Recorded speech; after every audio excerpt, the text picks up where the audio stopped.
Celtics could have a massive summer ahead of them. As we all know, the team is facing huge luxury tax implications unless they move some money off the books. Jaylen Brown, one of the names that has been rumored as a possible trade piece for the Celtics. Sports Illustrated's Chris Mannix was on our YouTube show, The Off Season. I see what you did there. I see him, and had this to say about a potential Brown trade. The Jaylen Brown stuff is interesting, and I tried after so many years of being on these airwaves of taking a year off of Jaylen Brown trade rumors. Like, it just feels like every year we do it in Boston. But the team I'd watch the closest with Jaylen Brown is probably the Spurs. The Spurs, sure, I think they'd love to make a run at Giannis. But do the Bucks ask for Stephen Castle? Like, is that on their wish list? And if it is, I can't see San Antonio doing a deal like that. Like, I think if you're Boston, you're not going to ask for a Stephen Castle. You're not going to get a Stephen Castle in a potential Jaylen Brown deal. You would get the number 2 pick back in return. You would get some of the pieces you guys threw up on the screen there, the Devin Vassell's, the Keldon Johnsons, future first-round capital. That's something I'd watch if and when the Giannis Antetokounmpo stuff shakes itself out over the next few weeks.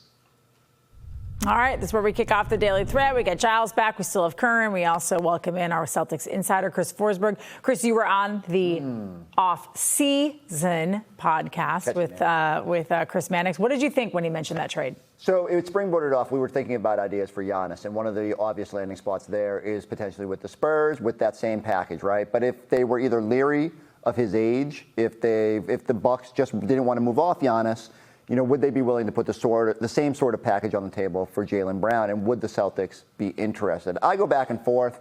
One day I'm like, oh no, you got to give this core another chance, keep everybody together. And then you look at the reality of the ages when Tatum is probably back to his full powers, and you think, oh, can you wait that long with this core? And so I hate to be like riding the fence, but it shifts day to day. And I don't envy Brad Stevens because these are the tough choices he has to make. And I don't know, I wish we knew better what that number 2 pick would be. We know it would be Hunter, and we know that he has potential. But Dylan Harper, I'm sorry. Yeah. And I'm thinking about RJ Hunter. But Dylan Harper, the bloodlines are there. There's a lot to think about what he could be, and yet it's also an unknown. And Jaylen Brown is a bit more of the known. I do, as Mannix echoed at the start there. Why do we have to do this every year? It's right. But I feel bad for Jaylen Brown, but this is the way the league is now. You made it. This is the thing with the CBA. I don't feel bad for Jaylen Brown. He happens to be a scorer with what is now turning into, from a year ago, a gobsmacking contract to one that's actually going to start to look reasonable, as generally happens with the inflation in the NBA. So he's a tremendous scorer. He has flaws to his game. He's an incredibly determined, well-conditioned athlete. He's a good community guy, so he is a valuable guy to pass around the league, or at least to say, what would you give us for this? And you put a price tag on him that's exorbitant. And if someone bites, great, because the job isn't to make everybody feel good all the time, particularly Forsberg, who feels bad for Jaylen. The job is to make the team as good as it can be for the fans. You making that San Antonio trade? It's a community holding. Okay, you're a steward. Am I making that San Antonio trade? I don't know enough about the Stephon Holder and all this crap. Are you making the San Antonio trade? The only. Give me more of that details on that. What is the exact trade? Stephon Castle wouldn't be in there yet. There's too much crap going on with the San Antonio trade. Devin Vassell, good young player, number 2 pick, and then maybe some more draft assets. They could throw in number 14 this year, which San Antonio has, but probably more in the future. Maybe you get your pick swap back. Down okay, see, it just turns into all this stuff. All right, let me ask. I would trade Jaylen Brown if I could. You would, there we go. Well, would you trade Jaylen Brown for that package, which you seem to understand better than Curran? Yeah, I would only trade Jaylen Brown if Jaylen Brown wants to be traded. That's the scenario.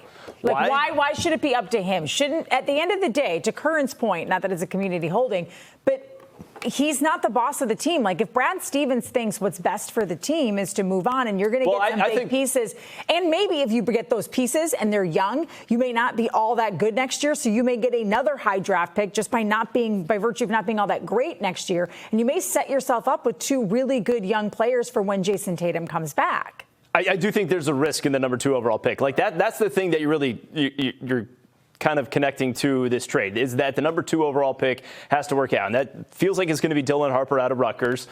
Who knows? Like, maybe he is a good player, maybe he's not, but you're trading a guy in his prime who is an All-NBA player, wasn't last year, but is an All-NBA player, was Eastern Conference NBA Finals MVP, trading him in his prime for, maybe Dylan Harper is good. Maybe he's a Cade Cunningham type of player.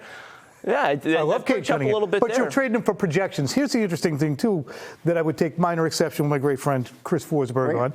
Both of those guys, he hasn't gone on a sabbatical or an overseas mission. It's an Achilles. Guys come back in 14, 15 months. You can give me the high-pitched noise if you want to.